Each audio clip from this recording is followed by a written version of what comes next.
Thelian.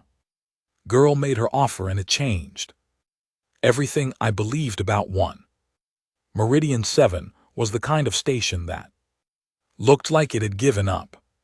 The lights in the East Corridor flickered every 40 seconds, not because no one had fixed them, but because the man assigned to fix them had been transferred 8 months ago and nobody had filled his spot. The water recycler made a sound like a dying cat at 300 every morning. 3 of the docking clamps had been flagged as unreliable since the previous winter, and they were still unreliable. And nobody was coming to fix those either.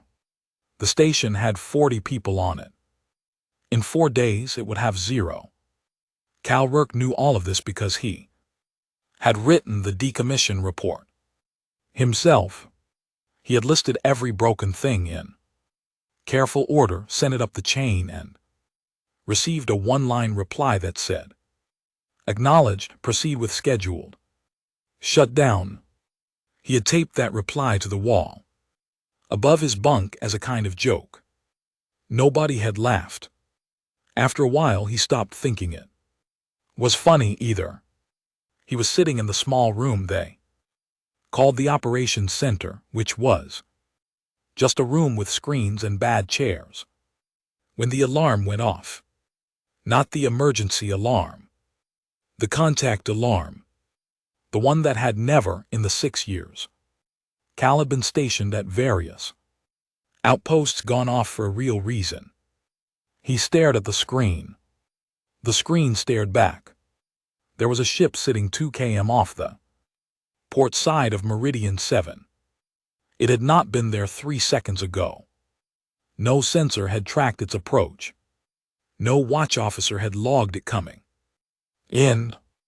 It had simply appeared the way a bad thought appears without warning, without permission, taking up space that used to be empty.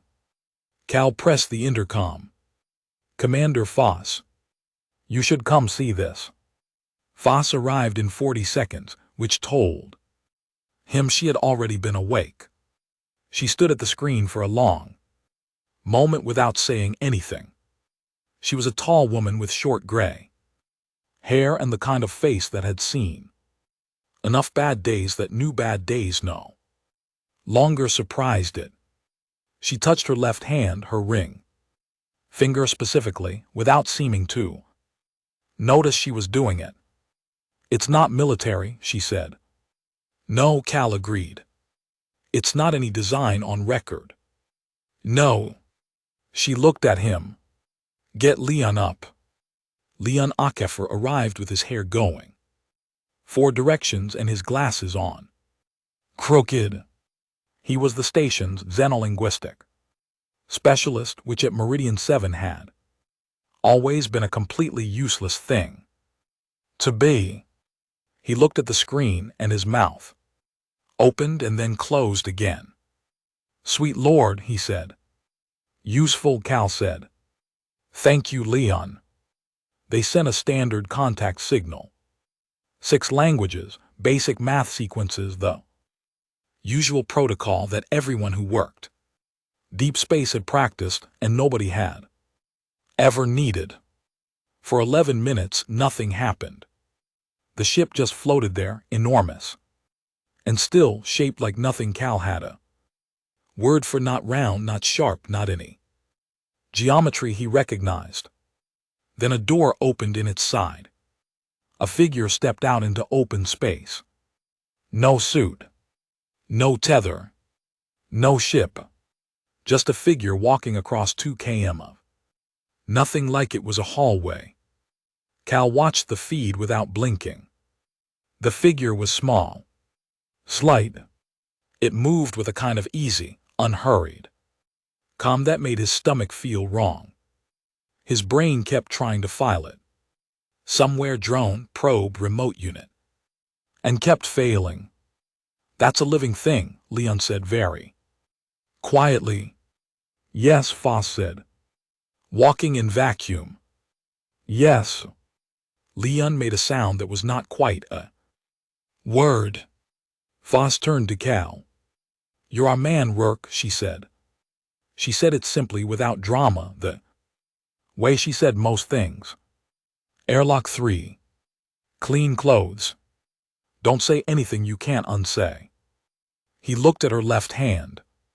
She was already touching the empty finger. He went.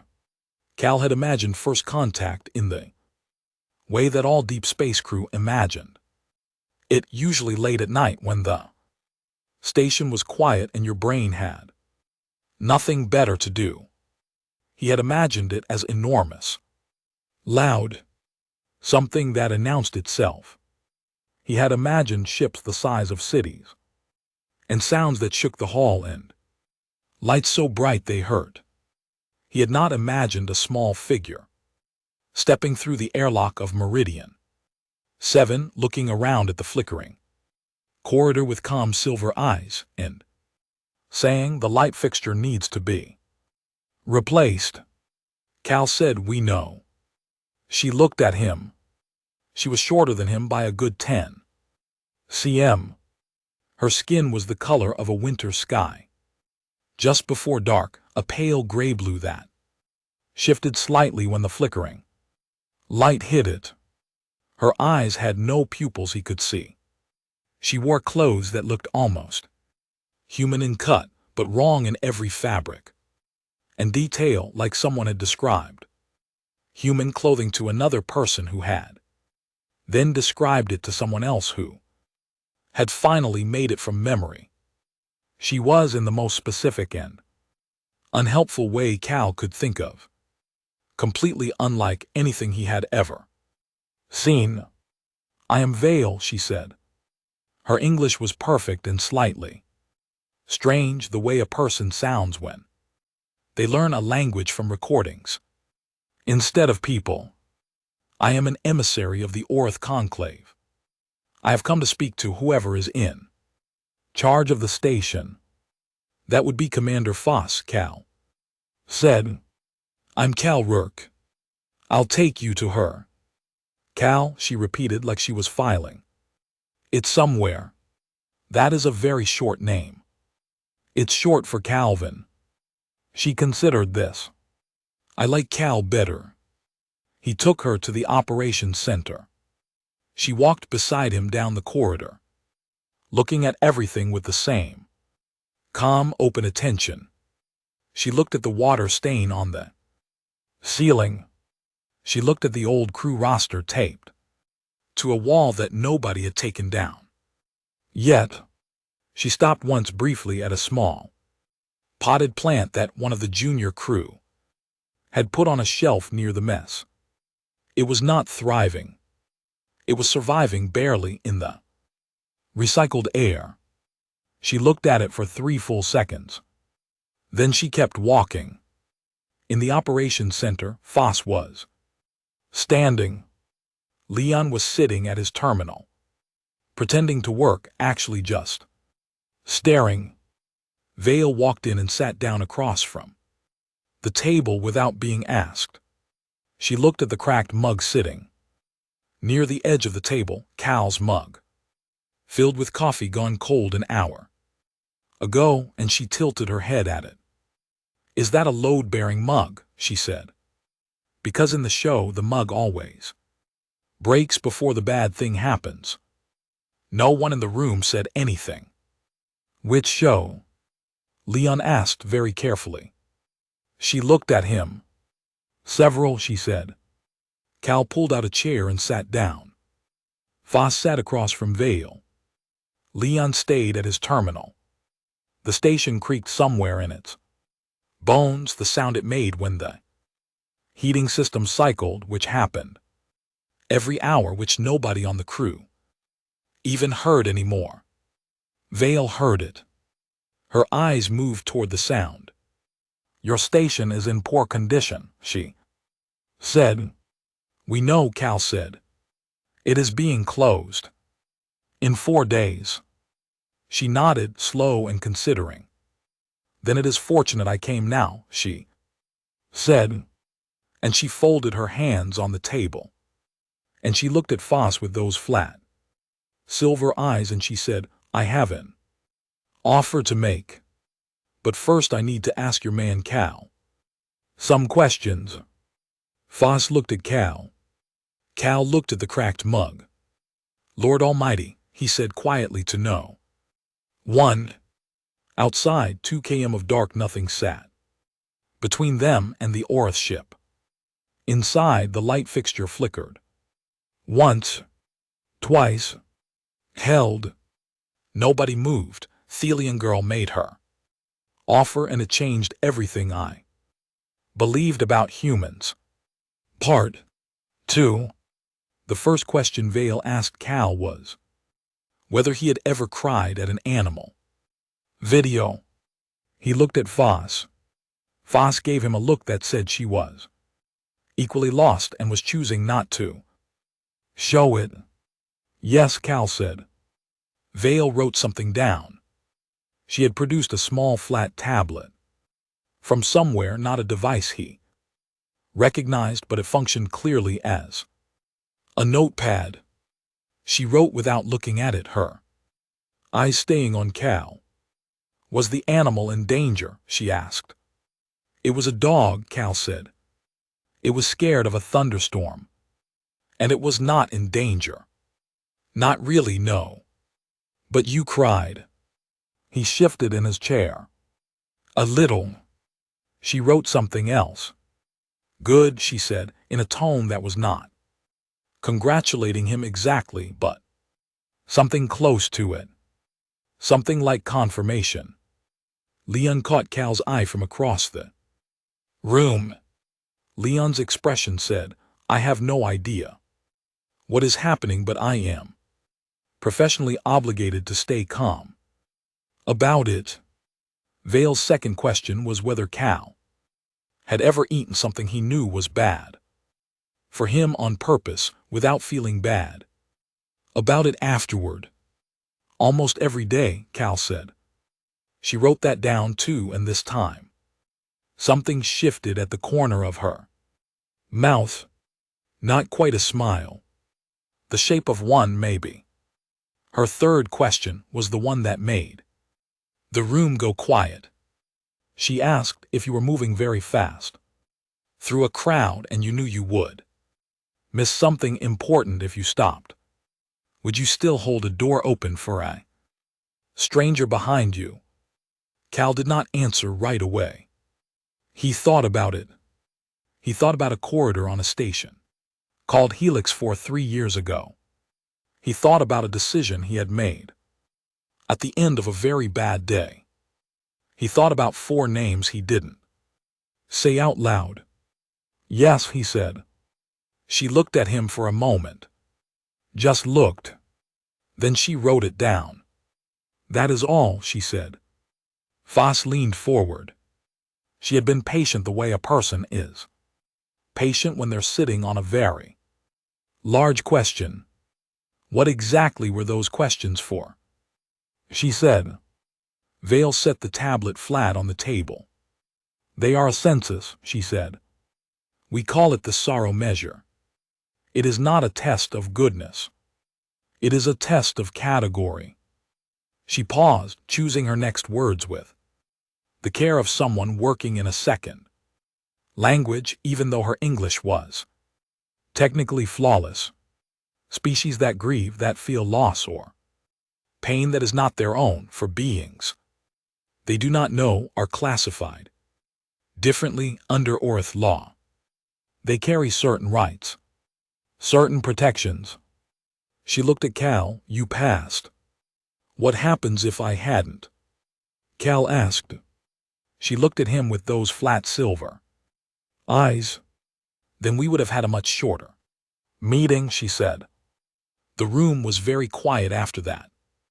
The heating system cycled somewhere in the walls. Leon excused himself. He said he needed to check something on his terminal.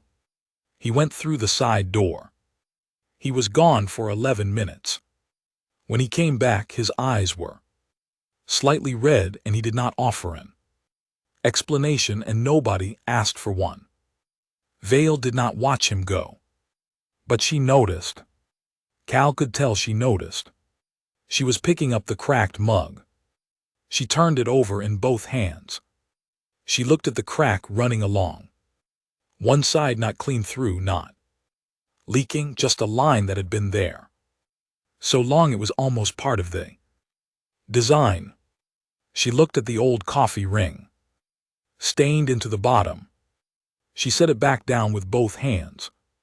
Gently, like it was something worth being careful with. You kept this, she said.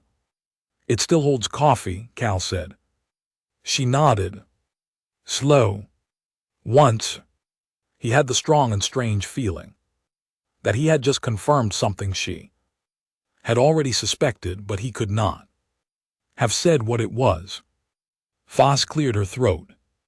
You said you have an offer, she said. I'd like to hear it. You will, Vale said. But I would like to tell you something first, so that the offer makes sense. She folded her hands on the table again. The Orth Conclave has been aware of humanity for 62 of your years. We began observation because your planet's electromagnetic activity became notable. We continued observation because she paused. A real pause, the kind that meant she was deciding how to say something true. Because you were confusing. Foss said confusing. Yes. We have cataloged 4011 spacefaring civilizations in recorded Orth history. Each has a dominant tendency, a direction the species leans. Expansion, isolation, resource accumulation, collective order. She looked between them. You do not lean in one direction. You lean in all of them at once, often, within the same unit of time. You build a weapon and then use it to cut food. You make war and then stop the war to rescue an animal from a flood.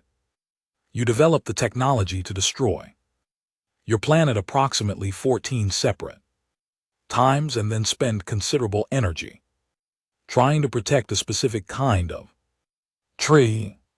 She looked at Cal. We watched 11 years of your broadcast before we understood. This was not instability. It was your nature. Cal said, that's either the nicest or the most depressing thing anyone has ever said about us. Both possibly, Vale said. Leon back at his terminal made a sound.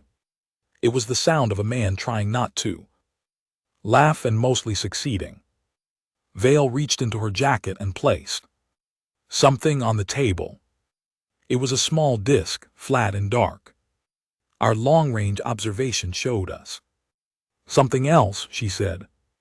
In the last 40 years you have responded to 11 disasters that were not your disasters.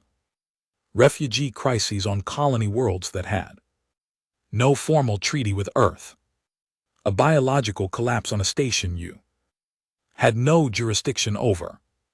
A debris field that was threatening a shipping lane used by a species you had never officially made contact with.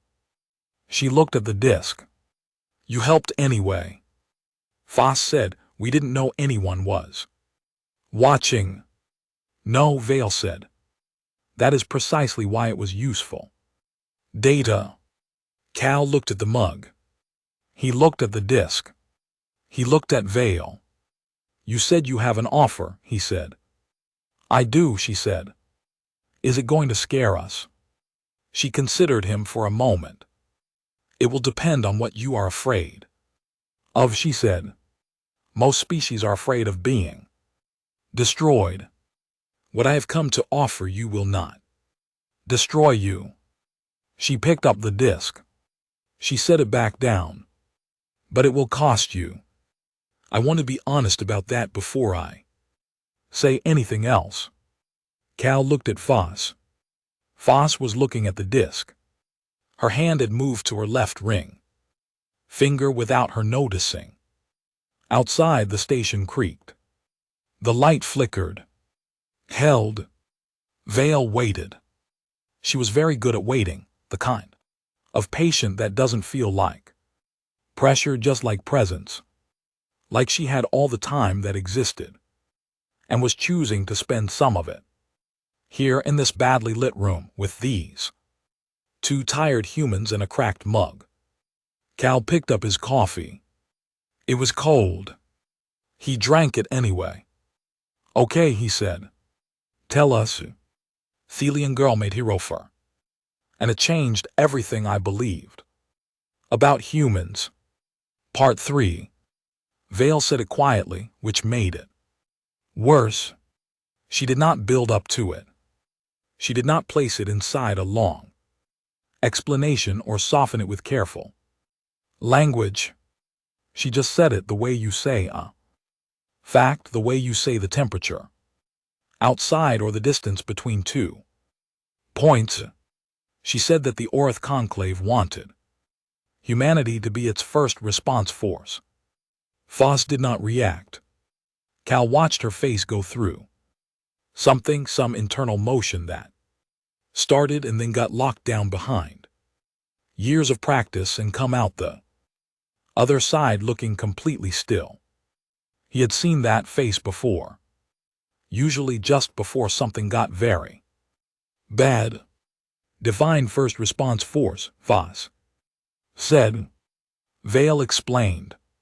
There were, she said, approximately 400 inhabited worlds currently in some form of crisis within the known galaxy. Not military crisis. Collapse. The kind that happened when a planet's food system failed or a disease moved faster than anyone's ability to contain it, or a geological event turned an entire continent into something no one could live on anymore. These things happened. They happened to old civilizations and young ones, to species with great technology and species with very little. They happened, and when they happened, someone had to go first. The Orth had been going first for 4,000 years. They had the ships for it, the logistics, the supply chains built across centuries of practice. What they did not have, what they had tried to build and always found some essential thing missing in, was the quality she had described earlier. The tendency to show up when it was not required, to hold the door for the stranger, to cry at something that was not your loss and then go help anyway because the crying told you that you should. You want us to run into burning buildings, Cal said. Metaphorically, Vale said. And also in some cases, literally. Foss said, what are the casualty projections? Vale looked at her. She reached into her jacket again and placed a second disc on the table next to the first. She said that the numbers on it were honest. She said the Orth did not come with false projection because false projections led to unprepared responses, and unprepared responses led to worse outcomes than the honest numbers. Foss picked up the disc. She pressed it, and a small screen opened, not a hologram, just a flat display, numbers in a format that was readable. She read it. She set it down. She did not say anything for a moment. She looked at the table. She touched her ring finger. Then she laughed. It was not a happy laugh. It was the laugh of a person who had heard something so large and so heavy that laughing was the only option that didn't involve falling. It was the laugh that comes out when the alternative is something you don't want to do in front of people. She's not asking if we're willing to die, Foss said, not to Vale but to Cal. She already knows we are. She's asking if we're willing to do it for strangers. Vale tilted her head. Her voice was quiet and completely serious. Is there another kind? The room held that for a moment. Nobody moved. Leon at his terminal had stopped, pretending to work. He was sitting very still. Cal looked at the cracked mug. He went somewhere behind his eyes. Not far. Just to a place he kept things he didn't talk about. 4 names, a corridor, a decision made at the end of a very bad day. He went there for just a second. Then he came back. Vale watched him go. She watched him come back. She said nothing. Why us? Cal asked. There are other species. Other civilizations. Some of them have been out here longer than we've been walking upright. Yes, Vale said. So why us? She was quiet for a moment. Not because she didn't have the answer. He could see that she had it ready. She was deciding, he thought, how much of it to say. In 4,000 years, she said, we have observed many species respond to disaster. Most respond in proportion to their connection to the disaster. If the disaster is near, they respond well. If it is distant, they respond less. If it does not involve their species at all, they often do not respond. She paused. Humans respond in inverse proportion. Foss looked up. What does that mean? It means, Vale said, that you respond more when the disaster involves beings unlike you, when the distance is greater, when the need has nothing to do with your own survival. She looked between them. We do not fully understand why, but we have 400 cases of evidence that it is true. Cal thought about the 11 disasters Vale had mentioned earlier. The ones where nobody asked them to come. The ones where there was no treaty, no jurisdiction, no formal reason to be there. He thought about humans showing up anyway with food and medicine, and the very specific, very human certainty that showing up was simply what you did. He had never thought of that as remarkable. He had thought of it as obvious. He was beginning to understand that it was not obvious at all. There's a condition, Vale said. Foss's eyes moved to her. There it is. It is not a difficult condition, Vale said. You would not be under the command of the Conclave. You would operate as an independent force. We provide logistics, resources, information. You provide, she looked for the word. You provide the decision to go. We cannot give you that. It must be yours. Because if you order us in, it doesn't count, Cal said. Yes, she said. Because then it is obligation. Not, she paused again. The word she wanted did not seem to be coming easily. Not the other thing. Choice, Leon said from across the room. He said it without turning around. Yes, Vale said. Choice. Foss stood up. She walked to the window. There was nothing outside it but dark, and stars and 2 km of nothing between them and the Orith ship. She stood there for a while with her hands behind her back. Cal looked at the casualty projection disc on the table. He looked at the cracked mug. He looked at Vale, who was sitting with her hands folded and her silver eyes patient, and her expression carrying something he hadn't seen on her face before, something quieter than everything else. She had shown them. You've made this offer before, he said. Haven't you? Vale looked at him. To other species, he said. Before us. A long pause. Yes, she said. What happened? She looked at the table. They said no, she said. Each of them, for different reasons, said no. Cal nodded slowly. Outside, the station groaned, that deep, low sound it made when the pressure system shifted, the sound that reminded everyone on board that they were a very small object in a very large and mostly empty place. Foss turned from the window. Her face was steady. Her hand was at her side. We'll need to relay this to Earth. Command, she said. We can't make this decision here. I know, Vale said. It will take time. I have time. Foss nodded. She looked at Cal like she was checking something. He gave her back a look that said he was still here, still thinking, still in one piece. She left to send the relay. Cal and Vale sat across from each other in the quiet room. The mug sat between them, cracked and warm and holding. Thelian girl made Hirofer. And it changed everything I believed about humans. Part 4. The negotiation should have been over. Foss was down the corridor sending the encrypted burst to Earth Command.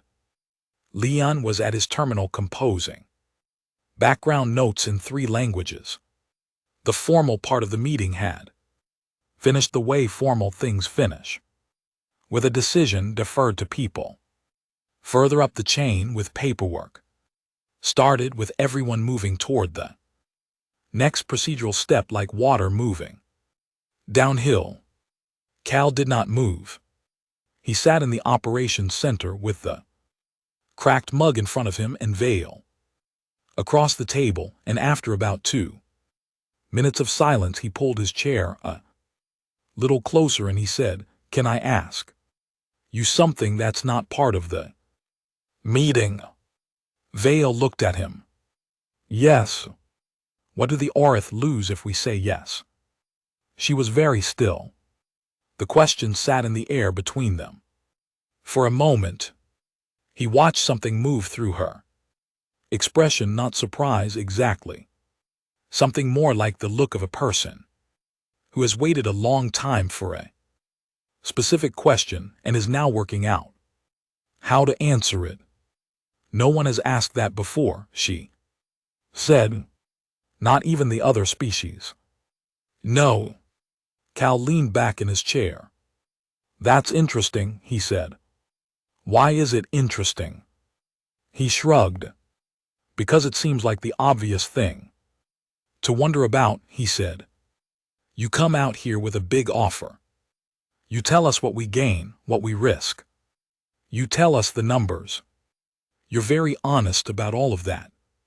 He looked at her. "But nobody ever asks what it costs you to give it away." She was quiet. The station's heating system ran its cycle somewhere deep in the walls. When she spoke in Orith. It was not a long speech. It was maybe 30 seconds. She spoke the way people speak when they're saying something true, not performing it, not explaining it, just saying it. Flat and careful and without decoration. Leon came through the doorway. He had clearly been listening from the hall. He stood in the frame with his glasses pushed up and his expression doing the complicated thing it did when he was translating in real time, and the translation was not clean. He said slowly, "She's describing something like the end of being the one responsible, the end of being the species that holds the line because no one else will." He paused. "Or the specific tiredness of carrying something very heavy for a very long time and knowing that putting it down means something bad will fill the space." He looked at Vale. "Is that close?" Vale said in English, "It is close enough." Cal looked at the mug. 4,000 years. That was what Vale had said. 4,000 years the Orith had been the first Ones in, the ones who came before anyone else, decided to care, the ones who looked at a disaster that had nothing to do with them and showed up anyway because someone had to. Cal had been doing a version of this for 11 years. A very small version. Human scale. He was 34 years old and he already understood the specific tiredness she was describing. The kind that lived not in your muscles, but somewhere behind your eyes. The kind that didn't go away with sleep. He thought about what 4,000 years of that felt like. He thought, yeah, he said out loud. We know that feeling. It was not a remarkable sentence. It was not a speech. It was 2 words and a feeling and nothing else, said across a table in a half-broken station to an alien girl who had come a very long way to ask for help. Vale looked at him. Then she reached across the table. She put 2 fingers on the back of his hand. It was not a human gesture. The angle was slightly wrong, the pressure very light, the fingers not quite where a human would put them. But it landed like a human gesture. It landed like the thing people do when words have run out and something else has to carry the rest. Cal did not move his hand. He looked down at her fingers and thought about his mother's hands, the way they felt when he was small and sick. And she put them on his forehead to check his temperature, and then he put the thought back where it lived and stayed in the room. Leon was still standing in the doorway. He looked at Vale's hand. He looked at Cal. He pushed his glasses up. From down the corridor, Foss's voice. Cal, Earth Command is waiting. Cal said, tell them we're finishing the meeting. Leon looked at him for a moment. Then he turned around and went back down the corridor. The room was quiet again. Vale pulled her hand back. She folded both hands on the table. The conclave has voted 3 times on this proposal, she said. It was not a quick vote. There were members who believed that bringing a young species into first response was too great a risk, that you were too unpredictable, that the qualities we valued in you were also the qualities that made you dangerous. She looked at him. They were not wrong about that. But they voted yes anyway, Cal said. The vote in favor was not large, she said. It passed because of one argument. She paused. The argument was that the conclave had been sending first response teams for 4,000 years and had saved a very great number of lives. But that in 4,000 years they had never sent a team to a disaster they did not already know about. They responded to what was reported, what was documented, what was formally flagged. She looked at him. Humans find the ones nobody reported. You go to places that never filed anything because they didn't know to file it or because they were too small to think anyone would come. She looked at the mug. You found a flooded colony world 6 years ago that had no open comm line. You found it because one of your ships was passing through the region for unrelated reasons, and the pilot decided to check. Cal remembered that. He had not been there, but he remembered hearing about it. A pilot named Donna Greer, 3 years out of flight school, who had deviated from her logged route because something on her instruments had seemed slightly off, and she had decided to look. She had found 800 people on a world with 6 hours of breathable time left. We cannot teach that, Vale said. We do not know how to train a species to look at something that doesn't ask for help and decide to look anyway. She looked at Cal. But you do it. Not all of you. Not always. But enough of you, enough of the time. That the gap it would fill is real. Cal thought about Donna Greer going slightly off course because something felt wrong. He thought about what the Orith had been doing for 4,000 years without her. He thought about all the worlds that had never filed anything. Okay, he said. She looked at him. You cannot make this decision, she said. Not alone. Not here. I know, he said. I'm not making it. I'm just saying. He looked at the mug. The crack running from rim to base like a seam. I'm just saying I understand the offer. Now. Not what it costs us. What it's for. Vale looked at him for a long moment. Yes, she said quietly. That is what I came to explain. From the corridor, Leon's voice, Cal. They're not patient people. Cal pushed back his chair. He stood up. He picked up the mug. Neither are we, he said. That's kind of the whole point. He took the mug with him. He went to talk to Earth Command. Thelian girl made her offer and it changed everything I believed about humans.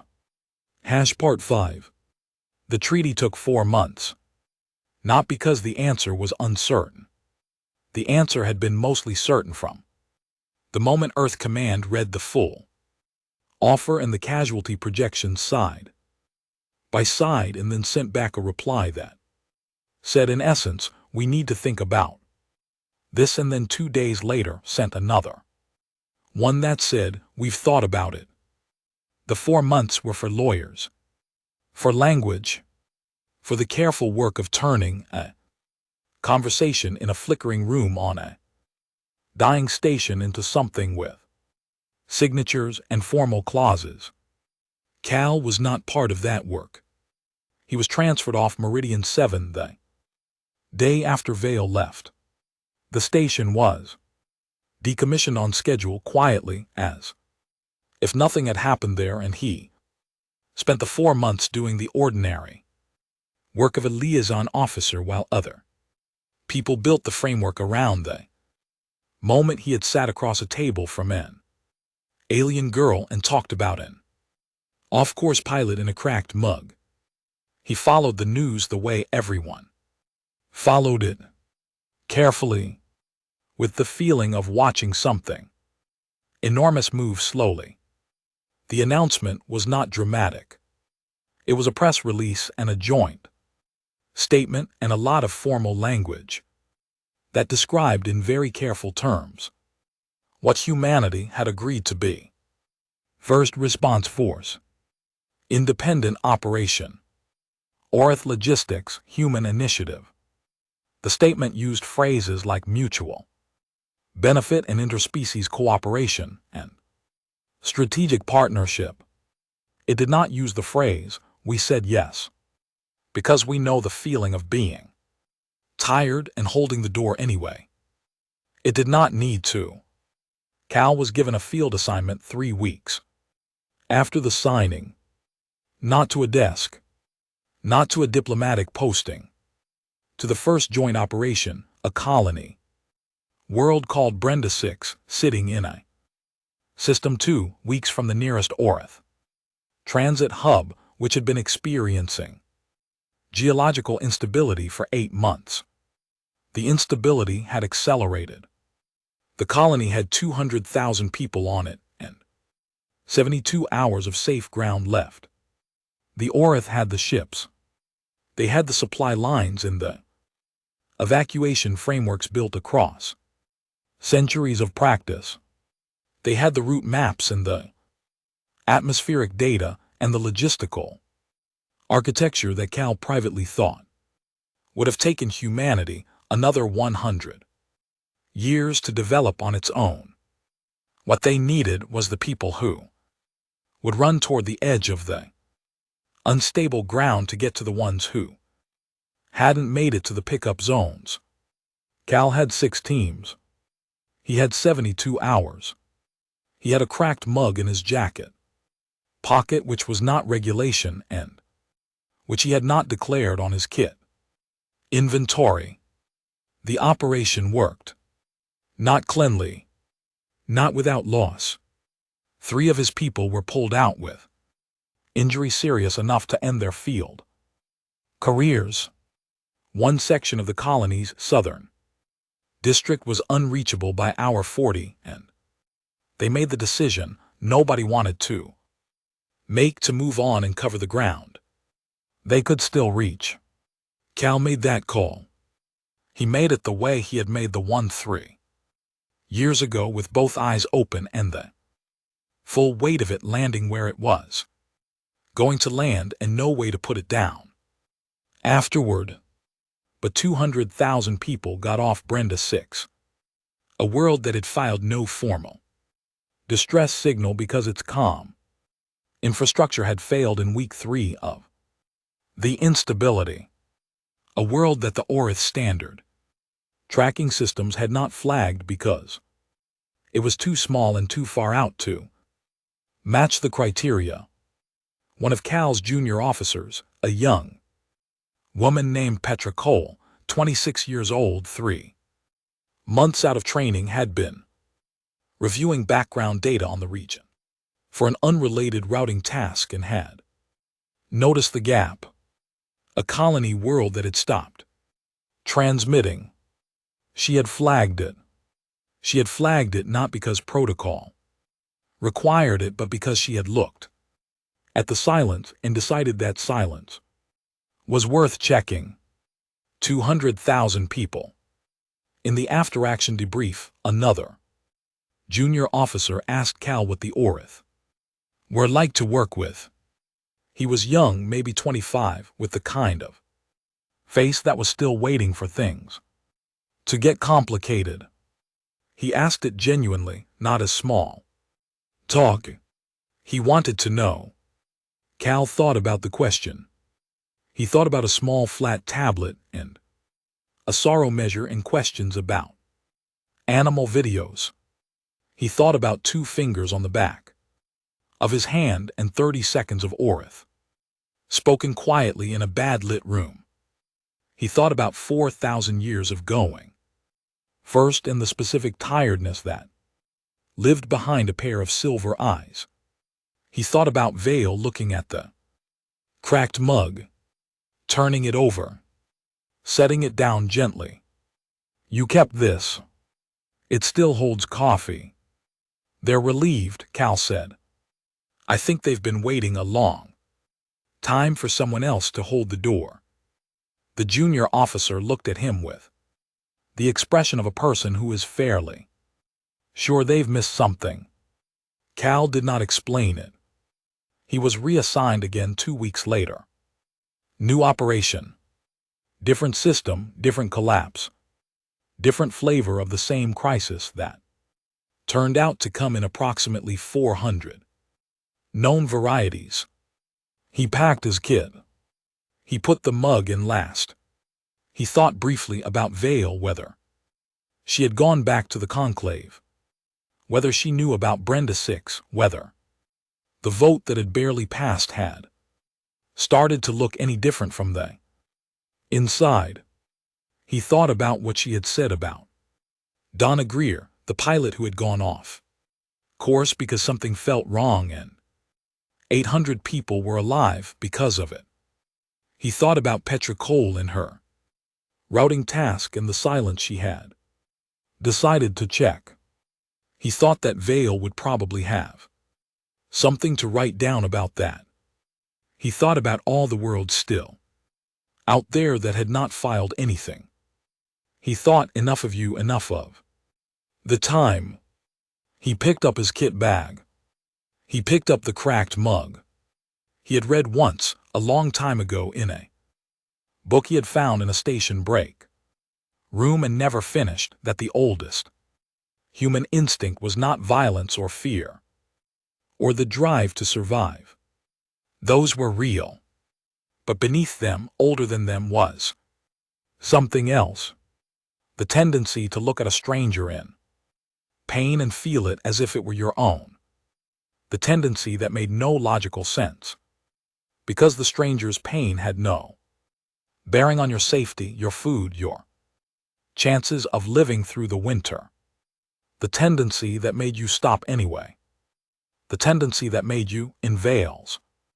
Words show up even when it costs you. And bring food. Cal had not thought of this as remarkable until an alien girl had crossed 2 km of open space with no suit and no tether and sat down in a room with a cracked mug and told him she had been watching for 62 years and this was the thing she had come to find. He still did not think of it as remarkable. He thought of it the way he thought of the mug, something that had always been there, a little worn, slightly broken along one edge and still holding what it was supposed to hold. He went to the door. He held it. He went.